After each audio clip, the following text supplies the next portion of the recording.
Hi Flosstube, welcome back to my channel. If you are returning, if you are new here, welcome. This is my channel about cross stitch and crafts and things.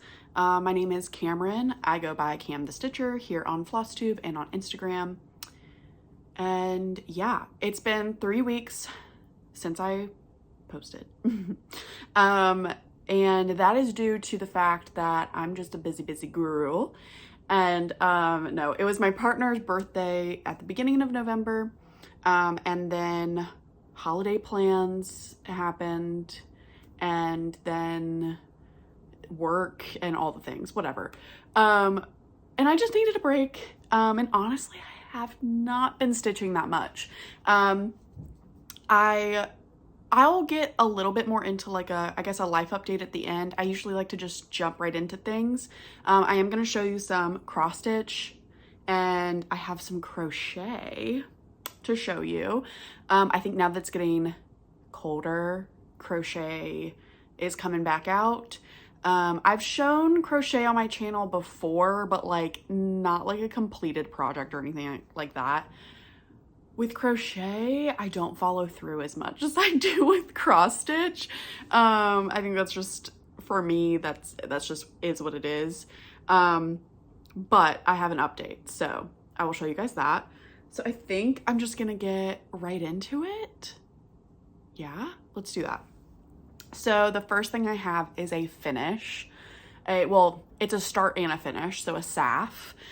This, I last minute, because I'm trying to not join all the mystery sals that exist on this earth, but that's hard for me because I love them. I love them so much.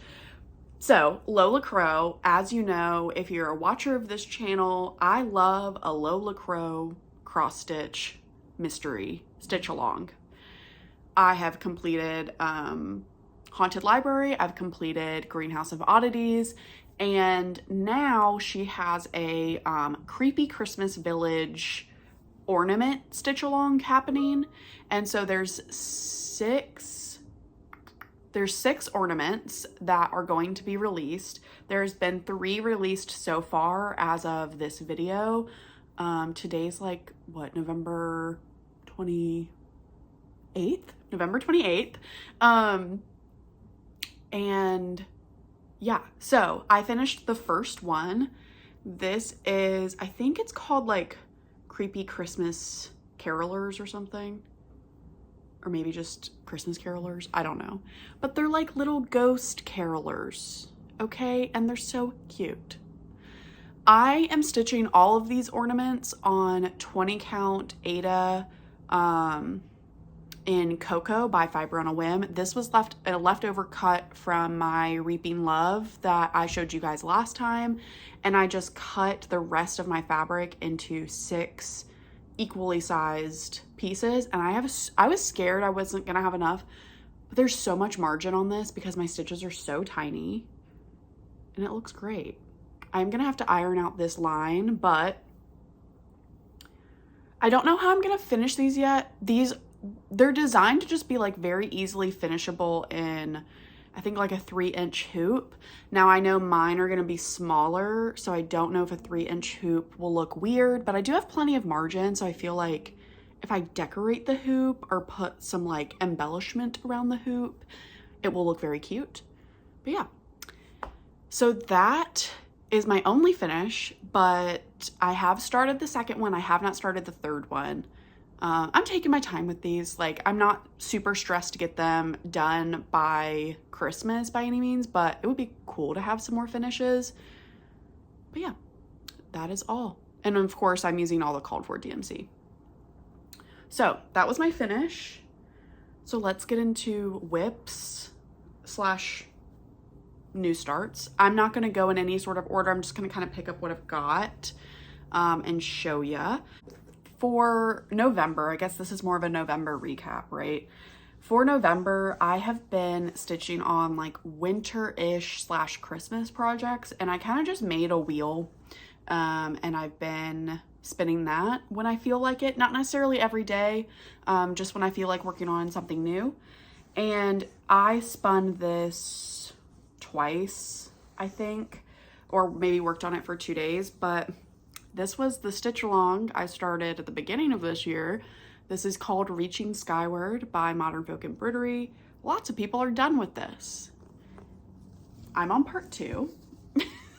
So, nice big hoop mark, look at that. Let's show you this way. So this is stitched on 40 count Billie Jean linen by Roxy Floss Co. It is stitched with 2 different Roxy Floss Co flosses. I think the brown is called Charlie Brown, and I don't remember the name of the dark teal color, but it's very pretty.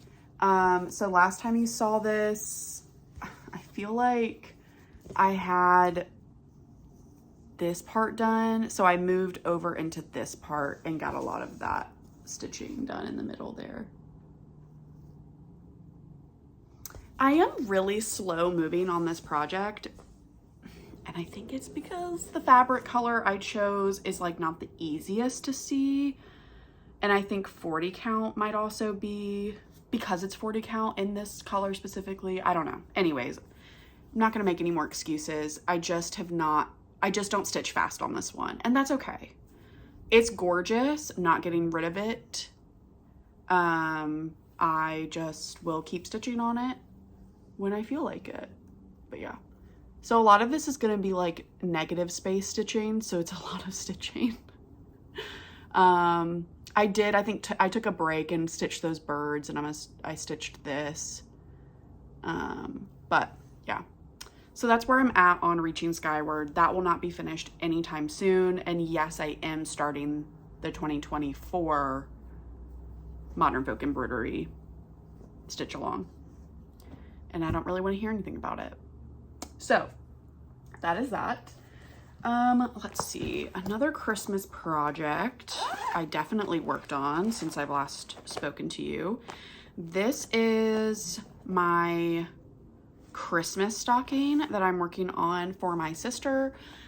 I don't remember the name of it. I don't know if it has a name, but it's from Cooler Design Studio. You can find these on their website as PDFs, or I know there are vintage Cooler Designs Christmas stocking books probably floating around on the internet on eBay.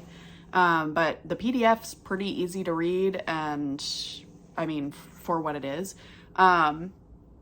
But yeah, this is where I'm at on that. I am stitching this in hand with 3 strands of DMC on 25 count Lugana. And this is in the color Potato. So I finished this pie situation, this pot, and then I finished all of this tablecloth from the last time I saw you. And then I went up here and stitched this part. I stitched a random line, this doodad. So yeah, I'm kind of just like jumping around where it makes sense for my brain with the colors I have in my hand. And this is like a little slice of pie. Here's the thing, this project is gonna look weird until it's done because there's a lot of backstitching details that are gonna happen. I don't know if this board's really helping, but this is super fun to work on. I really actually love the chunky stitches, and I don't know, stitching it in hand is so fun. Oh yeah, I finished that yellow pot too up there. So yeah.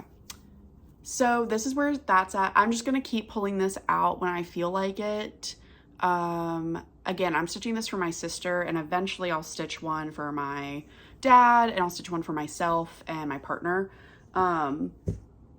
Now I know Hello from Liz Matthews is doing, she is doing these stockings as well, and so is Elizabeth and Can Stitch, and they really inspired me to do, because I love the look of these. They're so classic, and I don't have one Christmas aesthetic. I have like 5. I love early 2000s, late 90s, like nostalgic Christmas vibes, because obviously that's when I was like a child. And I also love like more vintage, like 60s, like mid-century modern type of Christmas stuff. I love modern cutesy Christmas stuff. Like, I'm just all over the place, but I think these are really cute and will be nice to like have for many years to come. Let's hope, if I finish them all, right? That's the goal.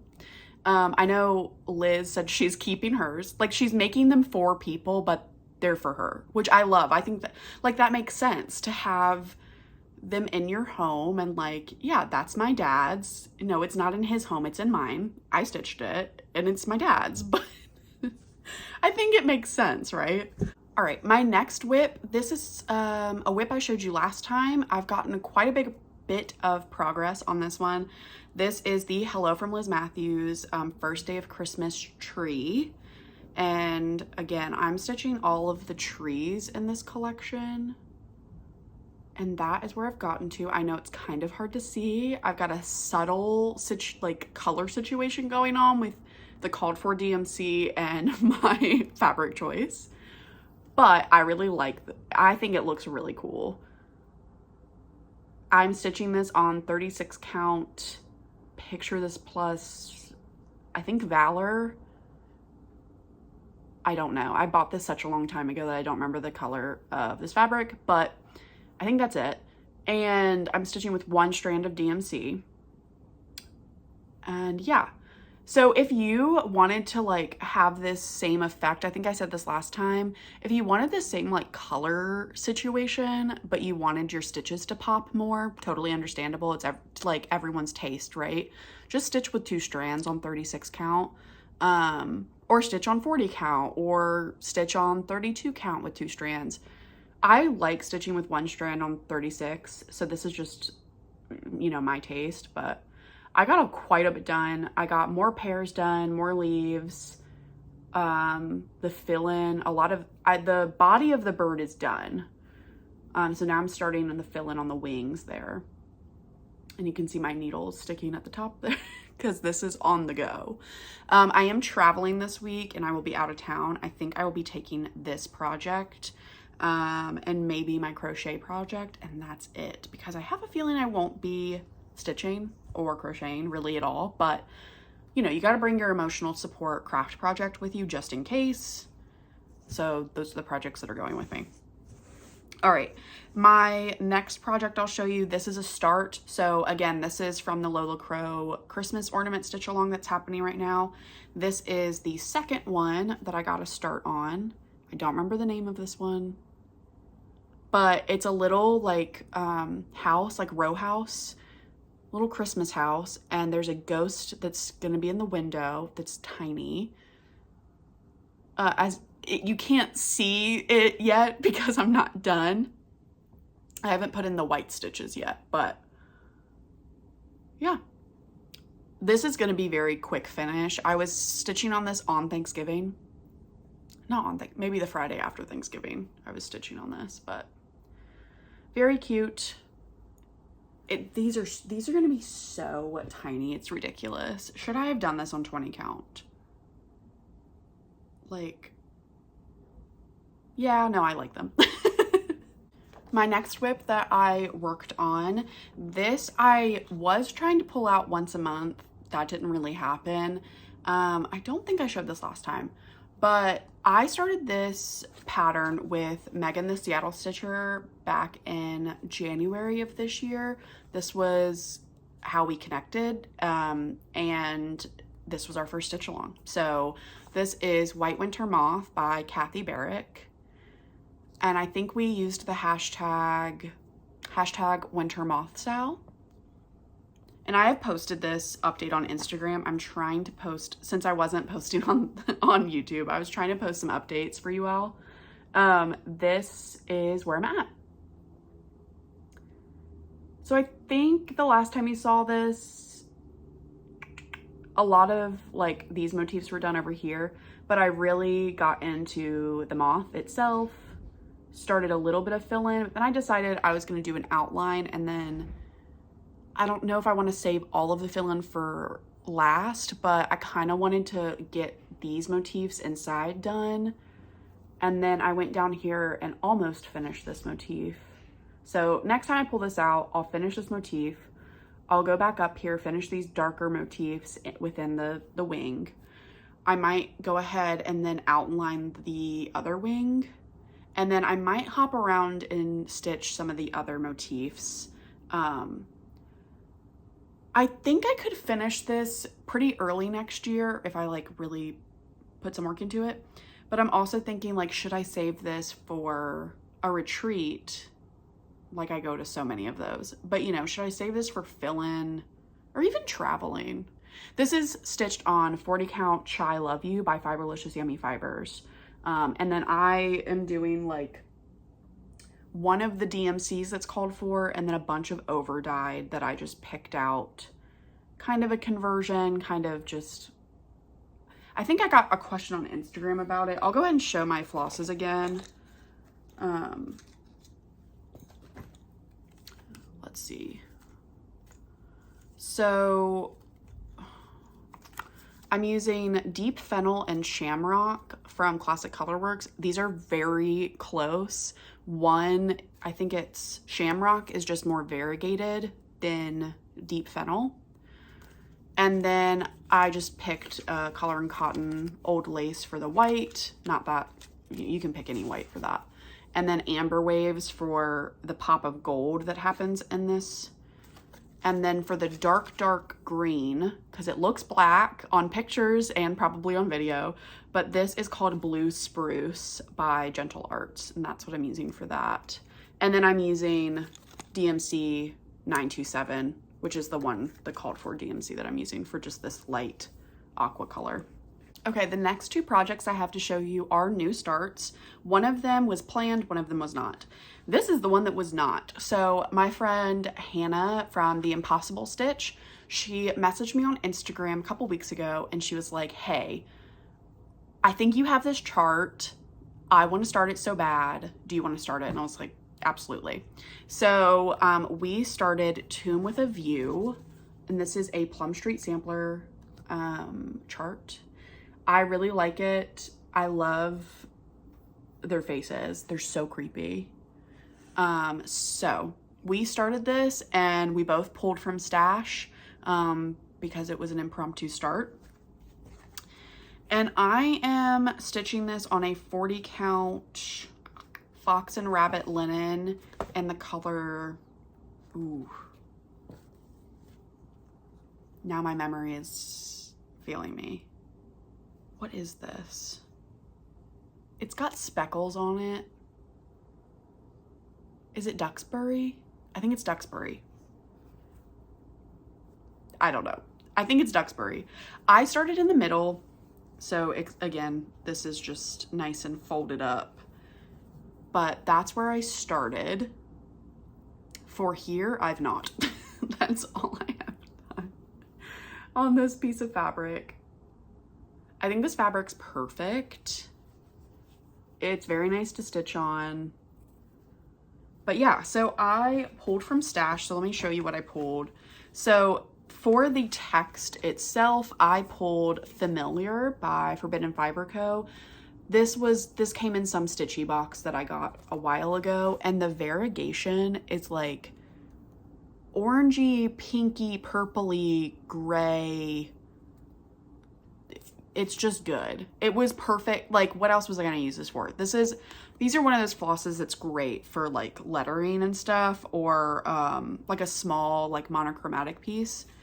And then I picked Nature Trail by Classic Colorworks for the faces. I think, yeah, the faces. And then I pulled Goblin by Color and Cotton for these swirls at the bottom, and then I think the pumpkin stem. So just a little darker than that, you can see. I'm gonna stitch their like the main body of them in just DMC 310, and then I pulled Nutmeg by Gentle Arts for the pumpkin. This is a nice grungy dark pumpkin color. So that is my start on that. I really only worked on this for one day, and then I like was out of town and all the things. I think Hannah has a lot more done on this. And she started at the top. So I think she's working on the witches, which is really awesome.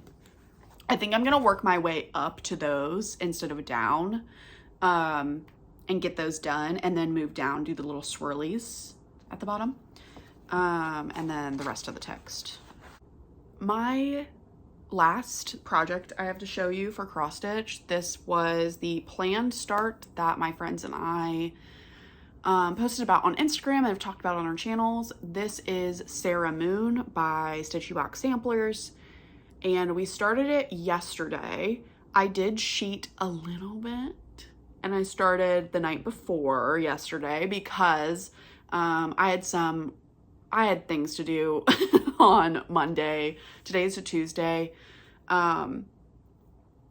Anyways, I had things to do, and I knew that I wasn't gonna be able to like really dedicate time to starting and getting like a good amount of progress on it. So I wanted to do that. So I cheated a little bit, started the night before.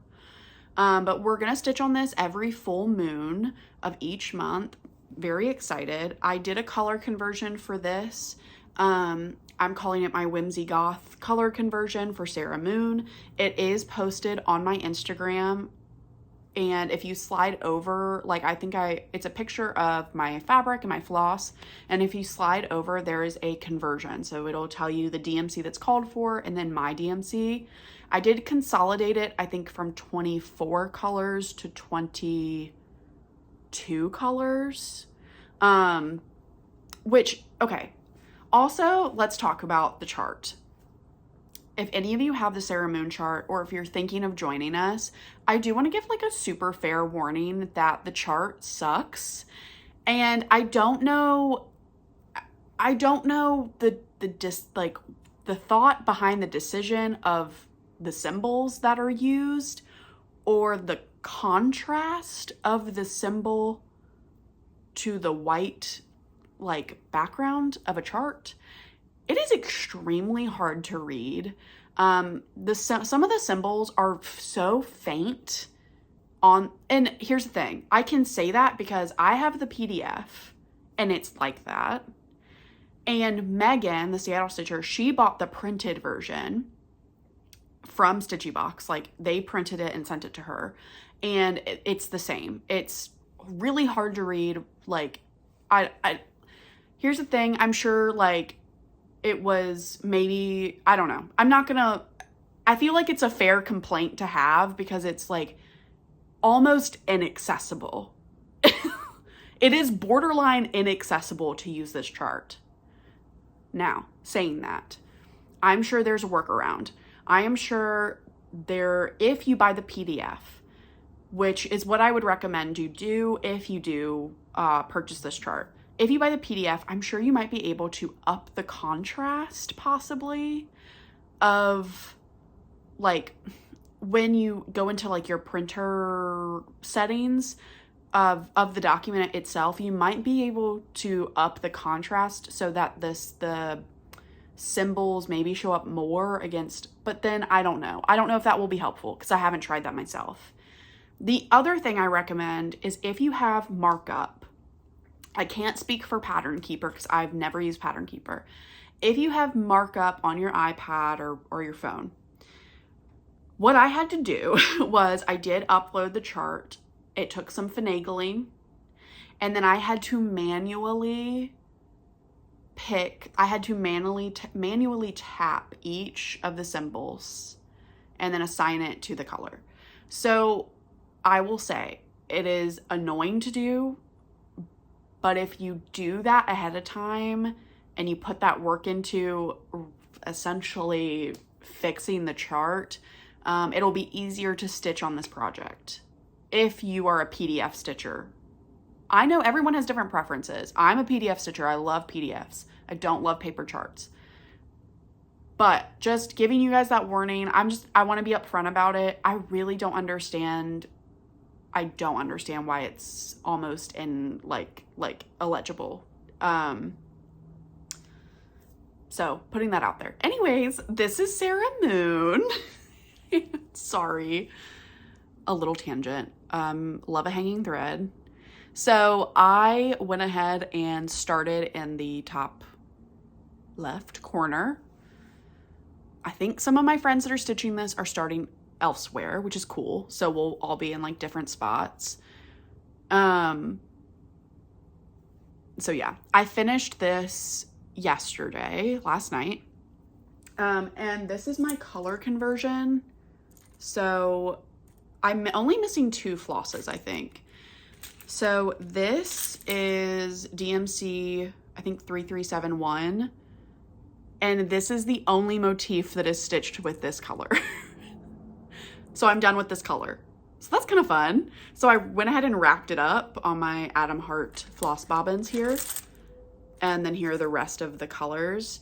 I stitched this little Q, and then I went down and I started this motif, which is this really beautiful blue color, 519, which I think, some of my colors are going to be a little bit more subtle on my fabric. Some of them are really going to pop, but if you look at the original, it's like that as well in a way.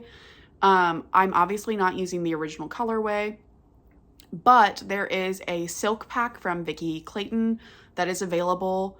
And then also the called for DMCs are beautiful. I think Bridgen, the museum stitcher, and Megan are using the Vicki Clayton pack. And then Marjorie Maid and I are using my DMC Whimsy Goth conversion. So yeah, this is 40 count Wild Mint by Atomic Ranch. And the fabric, it's really pretty. I'm excited. So yeah, that's it. That's my start. I'm going to continue to work on this today, just because I'm really liking it. It's super fun. And then again, I'm traveling, so I'm not going to bring this with me because 40 count is not travel friendly for me. But I'm excited to keep working on this. I feel like it's going to be addicting, but I do say that about every project. And we all know how that goes. So yep, that is my Sarah Moon. Okay, so that was all of my stitching. I don't have any haul for you. I might have some in the foreseeable future. I don't know. I'm going to talk about, I am going to get into plans, I think, today. Shall we do that? I was going to make a separate plans video, but I feel like I don't want to. And at this point, yeah. So also, I totally forgot to say this at the beginning of my video. This is my Flosstubeversary today. And I didn't necessarily mean to film today, but like it just worked out this way. But today, last year, I started my channel and I posted my first video. So that's super fun. I don't have anything special planned because that's just it. I just don't. But that's very exciting. So it's been a whole year of me making videos. I think I'm close to maybe 2,500 subscribers, and that's super exciting. You guys have been amazing, and all the friends I've made and the connections I've made, and just like, I can't wait for this coming year with more videos and like StitchCon. I don't know if I ever announced that. I am going to StitchCon weekend A. I'm very excited to meet all of you, those of you that are coming. And I'm excited to meet my friends for the first time in person. And yeah, so yeah, happy Flosstubeversary to me. I feel like I need to celebrate in some way, but I just started Sarah Moon, so like, let's not get carried away. Okay, so I know that I've alluded to my plans for next year. Some of my friends have, essentially, we all have started a lot of projects this year.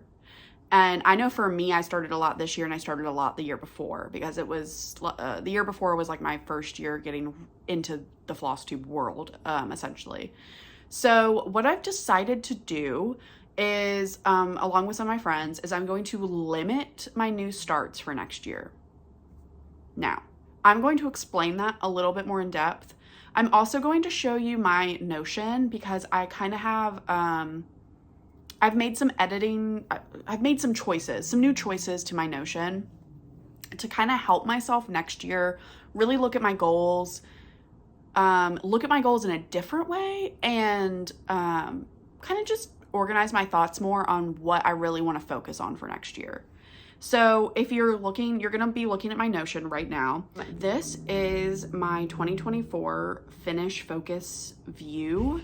So this is connected to my WIP database, but it is a different type of view and I have it organized in a different way. So essentially, the main categories that you're going to want to look at is my not going to finish, my possible finish, and then finish focus. So I'll kind of take you through those. Those are my active WIPs, essentially, that I have went ahead and categorized whether or not I'm going to try to finish them next year. So my not going to finish, there are 25 projects I know that for a fact I will not finish. So as you can see, I have the stitch count left. So these are the stitches left on this project under the not going to finish bar. So for Strawberry Harvest, I have 6,075 stitches left to stitch on this project. That gives me a really great idea. I have this sorted where it's the least amount of stitches left at the top of this list, and then of course to the most. So this gives me a really good idea of what is closest to a finish. Not necessarily the size of the project or what looks like it's closest to finishing. Does that make sense? Yep. But the actual amount of stitches I have left. So I'm Just Ken by my friend Elizabeth from Frizzy Lizzy Stitches. I know I won't finish that next year. I have a very small start on it, and I'm happy to just keep working on that, right? And then same with these. And then you're starting to get into my bigger projects with a lot of stitches left. You can see Autumn Cloche has 15,000, almost 16,000 stitches left. Halloween Quaker, 18,000. Beatrix Potter, 20,000. And then of course you can see I've already put Sarah Moon and No Time Like the Present that I know I'll be starting at the end of this year, and Sarah Moon I just started. I know for a fact I will not be finishing those next year. So it's just kind of like putting this, I don't know, making my goals realistic, knowing for a fact, like there's no way I'm gonna finish this. Let's just put this in this category. Same with my Bella Filipina, my Fruits of Plenty stitch along, Consider the Lilies, and then all my Hades.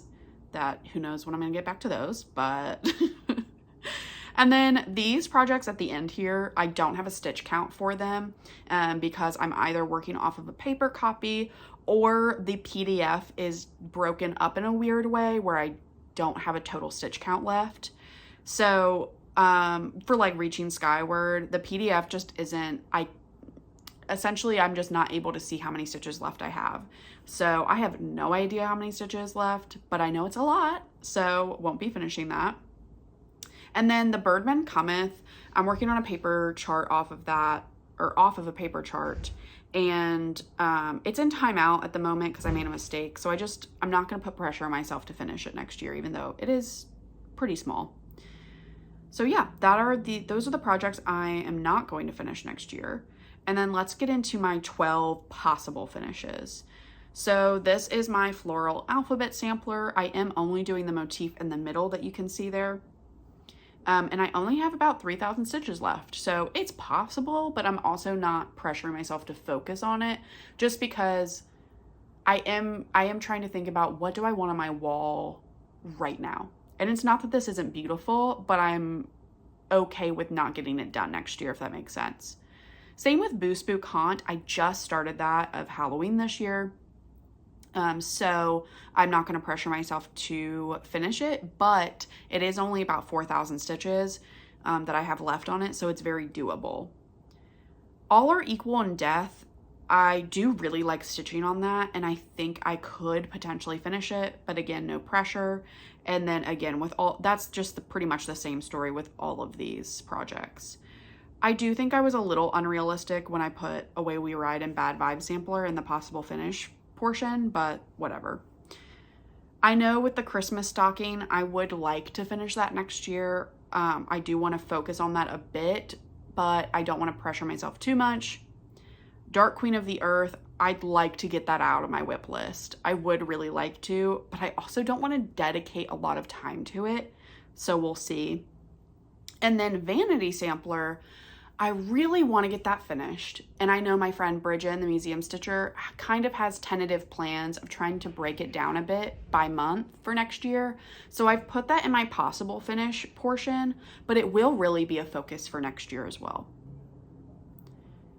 So those are my possible finishes. My focused finishes, I have 33 in this category, and I don't know if I'm delusional or if I'm just trying to be optimistic, but we're gonna go with it. So first day of Christmas tree, I'm actually gonna try to get that done before next year. So that one is definitely like in the running to be finished pretty soon. I only have about 1,800 stitches left. Then the scrying mirror, this is a stitch sprout pattern.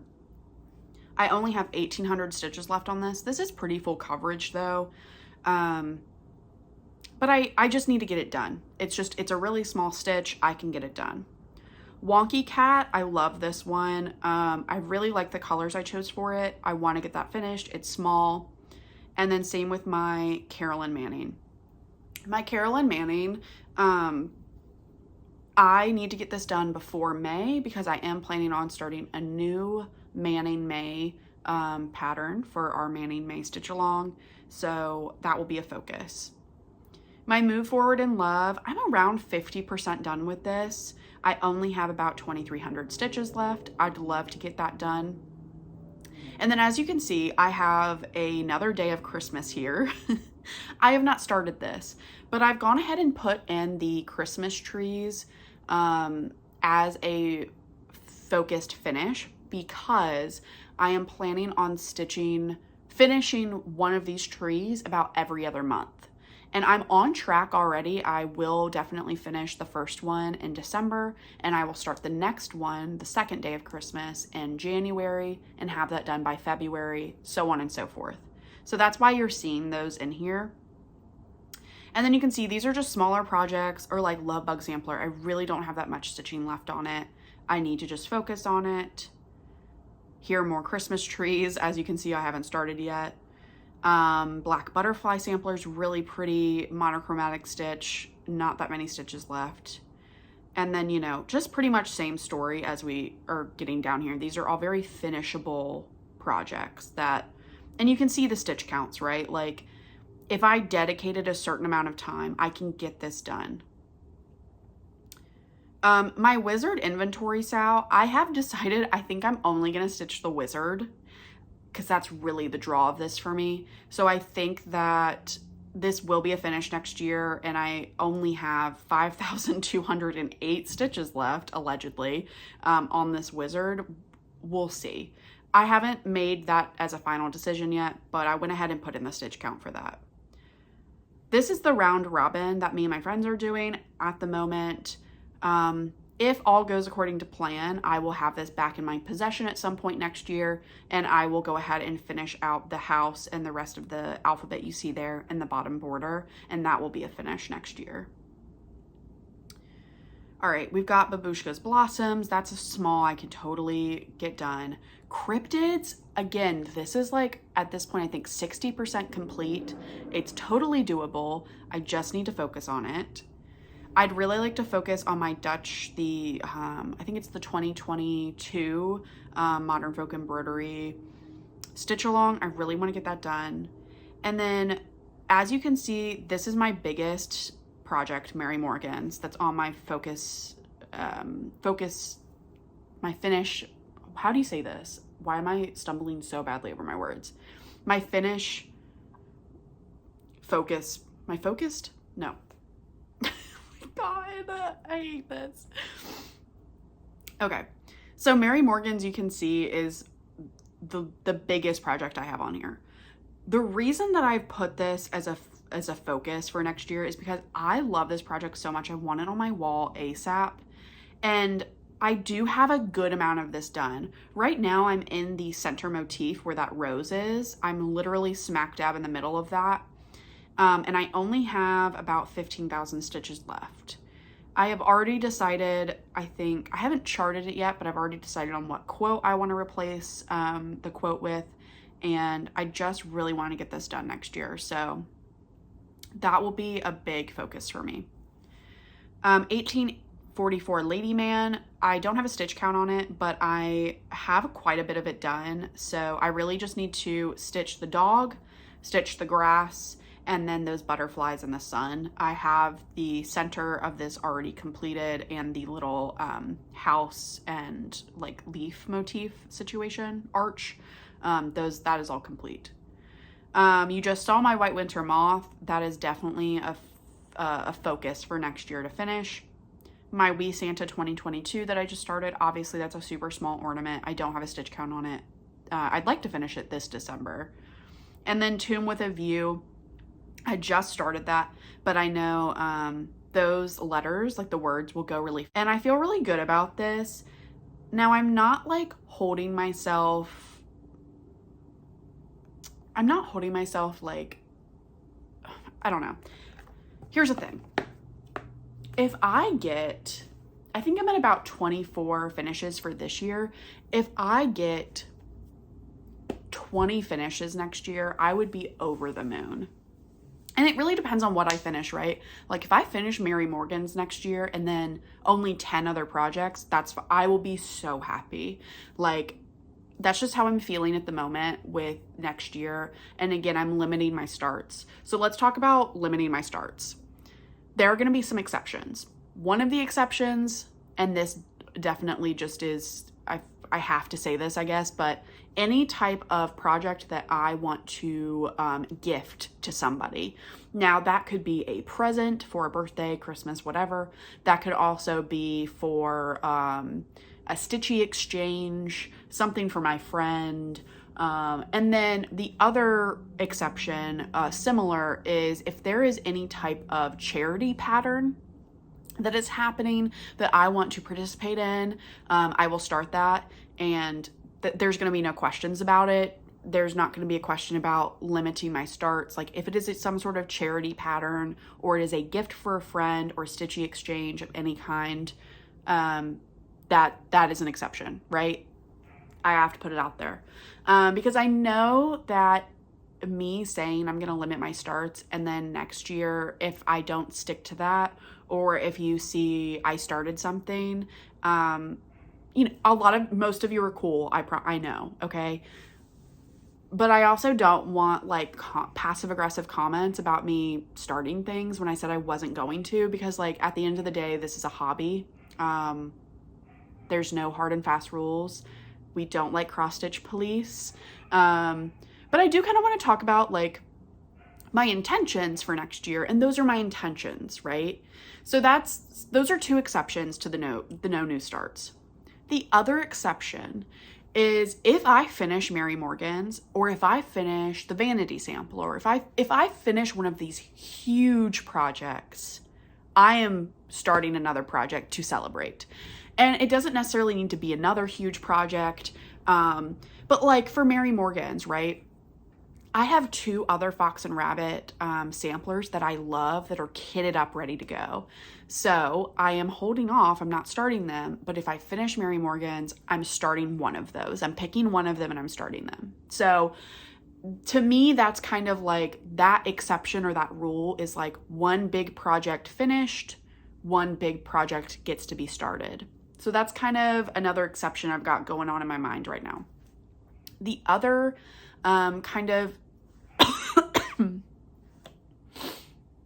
the other rule that I'm kind of thinking about, again, rule, I don't know if that's the right word, but if I finish about, let's say 3 to 4 smaller, medium-sized projects, I might, if I feel so inclined, again, this is how I'm feeling in the moment. If I feel so inclined and I really want to start something, if I've finished 3 or 4 projects, I'm going to start something. So it's kind of like, some of my friends are thinking of doing like 3 in or 3 out, 1 in situation. So if they essentially like kind of rewarding yourself for finishing things. I have a lot of small things that I can get finished. I don't want to do necessarily like, well, I got one finish, I'm going to start something. I kind of want to get a couple of them done. So yeah, those are kind of, I think, the only exceptions I have kind of rumbling around. I think that ideally the other exceptions that will definitely happen is if I want some sort of birthday start, or a fall / Halloween start, because that's really when I want to start things. I'm going to allow myself to start something for my birthday. I'm going to allow myself to start something for fall / Halloween, because that's when I get most excited about stitching. I won't need a New Year's start necessarily. I won't need a Christmas start. That's not when I feel like starting things. And then the other exception, of course, that I've already talked about is the Manning May.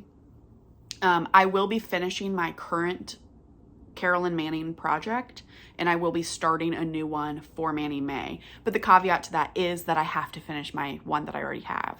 So those are kind of my like loose rules for myself. But this is all something that I've just been like thinking about and jotting down. I have my Notion that's a little bit more organized for next year, and that's just how I'm gonna do it. The other thing that I'm gonna do, I've already shown you what I'm gonna focus on for a finish. The way that I'm going to do this, because I want a little bit of variety in my life next year still, what I'm going to do is I have a random wheel app, and I've already loaded I picked 24 projects for the year 2024, which most of those were from my focus, the finish focus section. I picked 24 projects, and then I gave them goals on the wheel itself. So I put like Mary Morgan's. I put Mary Morgan's on the wheel, and I have to get 1,000 stitches on Mary Morgan's done until I rotate to the next project. And then when I'm done with those 1,000 stitches, I can either choose to keep working on Mary Morgan's, or I can move on to another project, spin the wheel, and then it'll spin and it'll say maybe vanity sampler, 1,000 stitches. So then I do my 1,000 stitches on the vanity sampler. And then let's say I want to move on. Okay, I've reached my 1,000.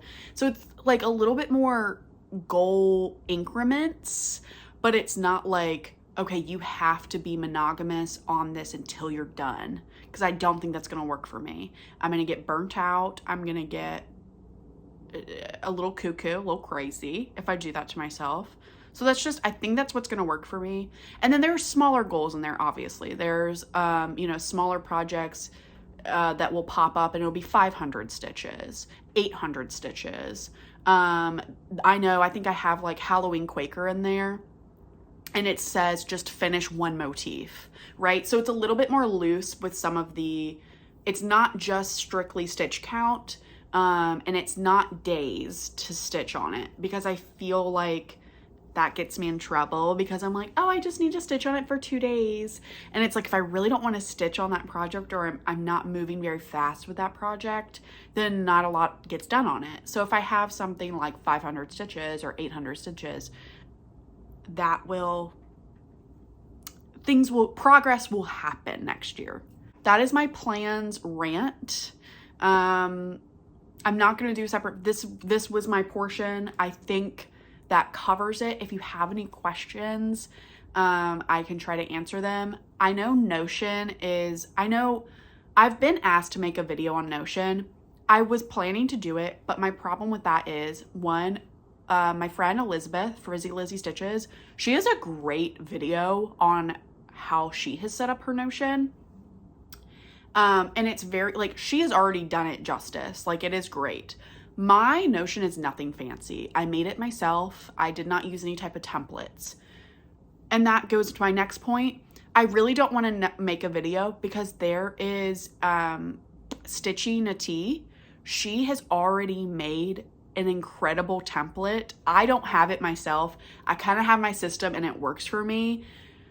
I have been tempted to get her template and try it and like transfer all my stuff over, but then I'm also like, I don't know, maybe that'll take up my time next year in some way. But I have heard through my friends who have it, they are like obsessed with it. It's fantastic. It works for them. There's so many cool features, and Natty has already released videos, or at least one video, I think with Michelle Bendy, about this template. So if you are interested in learning more about Notion, I would definitely check my friend out, Frizzy Lizzy Stitches, and then Stitchy Natty. definitely check out that template and that video. There's so much out there that you can do. And my notion is like a novice situation compared to all of that. So anyways, those are my plans for 2024. They may evolve, they may change, but that's how I feel. There will be no shaming of the whip count. There will be no shaming if I abandon this entire process and just start whatever I want next year. There'll be no shaming. And if there is, you're welcome to be blocked from commenting on my video. Like, it's just that, it's that simple. I don't think that there needs to be any of that in this community. And especially when it comes to our preferences on what we work on and how often we work on something and how many whips we have and all those things. So just putting that out there now. Yeah, so that is all for cross stitch. I'm gonna go ahead and show you some crochet, and then I'm only going to talk about one book series. I have not been reading that much, so yeah, we'll get to that in a minute. So this is my crochet project. This is the Doctor Who scarf. I showed this on my channel forever ago, and it was originally, I was knitting it, which is how the pattern calls for it, the original BBC pattern. But here's the problem, and here's what I've discovered. I don't like knitting. I'm not fast at it. My hands, I can't. And I know that I could learn, and I could get better, and I could improve that skill. But my dad bought like all of this wool, like worsted weight wool yarn. He picked out all the colors for this Doctor Who scarf, and I really want to get this done for him. And so I consulted him. Don't worry, everyone. I consulted him, and I was like, listen, I can follow this pattern still.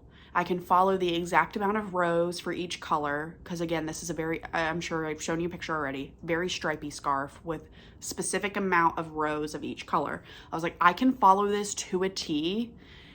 The only difference that you will see, and you won't even see, people that are not crafters will not know, but people that know the difference between knitting and crochet will be able to see the difference in the stitches, but essentially the stitch will just look a little different. That's it.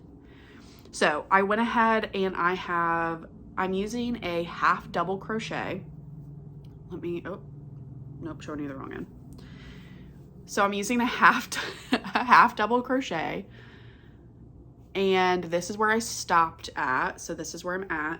And then this is where I started with that purple. And I think once this is blocked, I don't know. I can't wait to watch I think this will block really well. I'm talking as if I've ever blocked something in my life. I've never finished anything with crochet. Anyways, but I think it'll look good. I haven't weaved any of the ends in yet. I will probably just save that for the end. I might regret that, but, and then at the end, this is one of the scarf ends. There will be multicolored tassels with all this yarn, but you obviously do that at the very end. So yeah, this is what I'm working on. It's so easy. This feels so good. Like it's so warm. Right now it's like a blanket for my cat. But yeah, I'm gonna bring this with me this weekend because you can crochet in the car super easy. And yeah, I've now used all of the colors. So this purple, I love the purple. This like light camel color, this really pretty warm brown, yellow. I love this red, the purple again, dark charcoaly gray, and then this green. So I've used all the colors. So yep, I'm just following the BBC pattern. But instead of doing the garter stitch, which is a knitting stitch, I am doing half double crochet. Yes, it looks different. Obviously, a knitter and a crocheter are going to see the difference. But at the end of the day, this isn't being like submitted into like a cosplay accuracy competition or anything. My dad just is a big fan of Doctor Who and wants the scarf. So I'm excited to finish it. I think it's a lot of rows. I don't know if I can get it done by Christmas, but like I want to, so we'll see. I will show you updates, of course, but yeah, so that is all for my crochet. Now I will talk about books.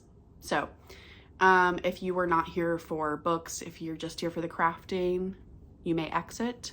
But if you want to stay and hear about my thoughts on the series ACOTAR, you're welcome to stay. So I read the Throne of Glass. I read the first book in Throne of Glass a few months ago, and I'm working on the second book. But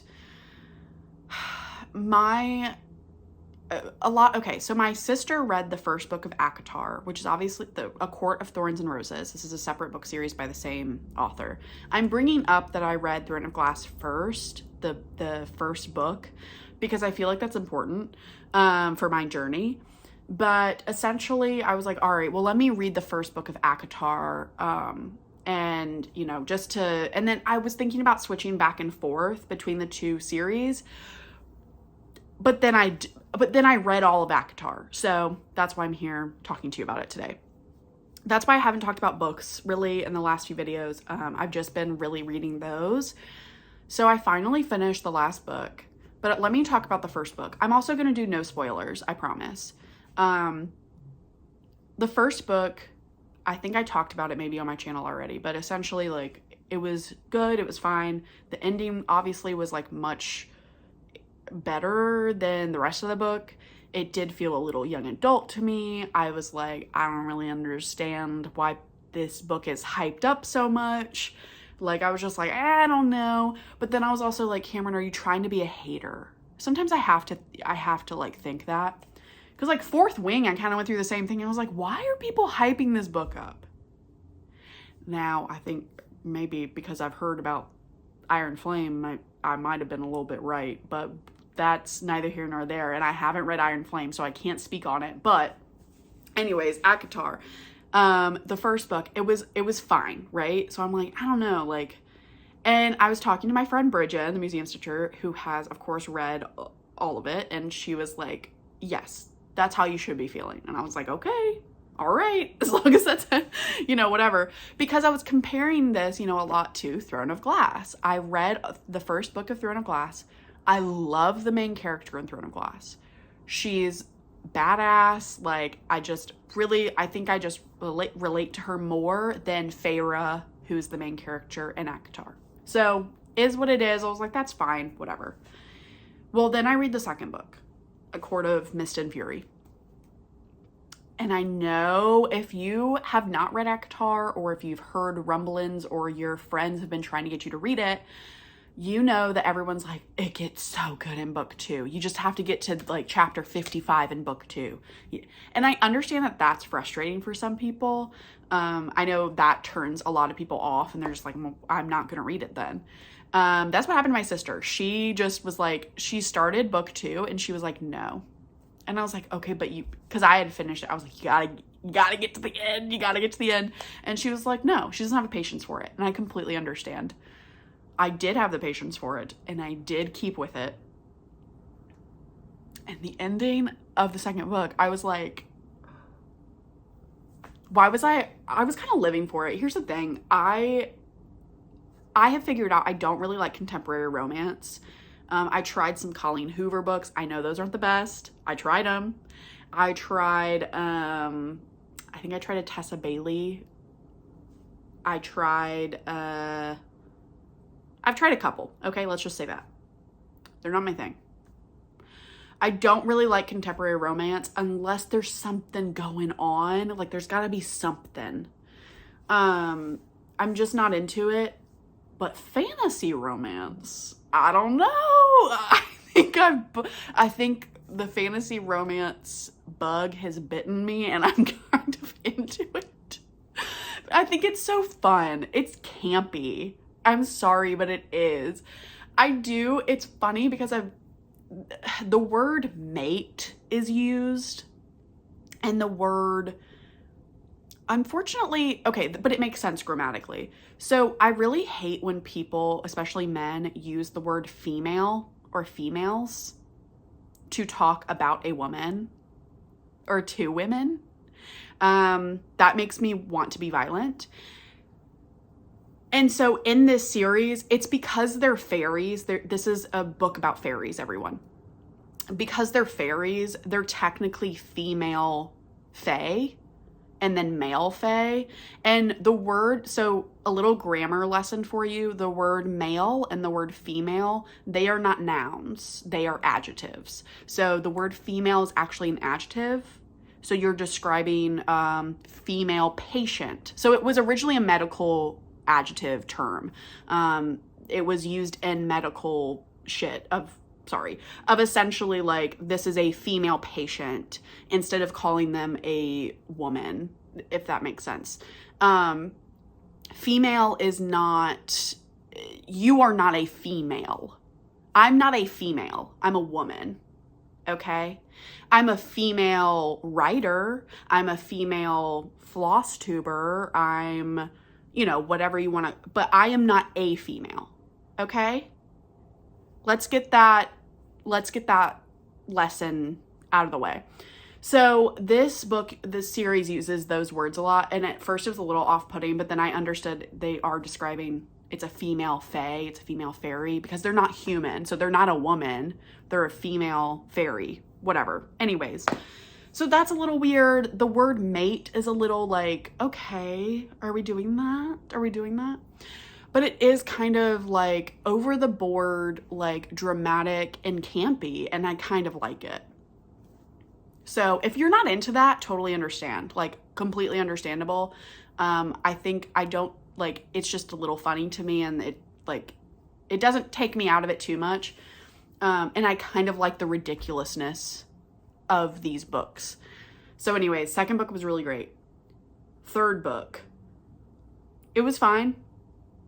There was a lot more action in the third book. You get a little bit more from some of these characters that you've really just been introduced to in the second book. And I do appreciate that. You get a little bit more of their interactions, their relationships, their backstory. And the third book really is setting a lot more of that up. And then you have a lot more action. So like battles and things like that. And it's good. The ending, super dramatic, per usual. Sarah J. Maas, she really saves a lot of the action for the end. But I'd say the third book is pretty action-packed all the way through. Just obviously, there's a huge, climax at the end there. The fourth book is what I would call a Christmas special. It's very short compared to all the other books, and it literally is like their celebration, their winter solstice type of celebration. It's called something else. I don't remember, but I call it the Christmas special. I will do a reread of these books probably in the future. I will skip that one for next time. I will say it kind of does set up, obviously, the relationship that will be the focus, the characters that will be the focus in the last book, the fifth book that was released. But I didn't really enjoy it that much. Then I get to the fifth book, right? And I've been told different things because the fifth book focuses on two characters that were not focused on in the previous books, okay? That is not a spoiler. I'm not going to tell you who because I'm a huge, no spoiler person. So anyways, these two characters that are focused on in the fifth book, I love them. That is an unpopular opinion. The woman, the female fae that is the main character in the fifth book, a lot of people don't like her, okay? But I do. I relate to her character more. I understood her more than I did Feyre, who is the original, main character. Feyre obviously is still in this book. That's not to say, anything, but it's just basically the fifth book is just putting the focus on a different set of characters. And then the guy that's focused on really just love his character, like super, again, I'm just like way more into his personality than I was the previous personalities, right? So it was really good. I will say the 5th book is the spiciest out of all of them. The 1st book has almost no spice. Just gonna put that out there. 2nd book, the spice doesn't happen till pretty late, but there's spice. 3rd book, semi-spicy. Christmas special, no. And then the 5th book is like bonkers, off the wall, nonstop. I'm into it. The dynamic's a little different, which I appreciate. Again, I liked the dynamic more between these two characters in the spicy scenes more than the previous ones. But anyways, so those are my thoughts. So I am finished with the series. I know some of you have already read these books and you're probably waiting. And I know like people have been like, oh, but did you get to and I'm like, because I didn't want any spoilers, but I can say that I successfully made it through the series without any spoilers, and everything was a shock and a surprise to me, and I'm so excited. And I still am in that boat with Throne of Glass series. Like, I'm on the 2nd book. I have no idea what's coming, and I love living in that. I do love living in that.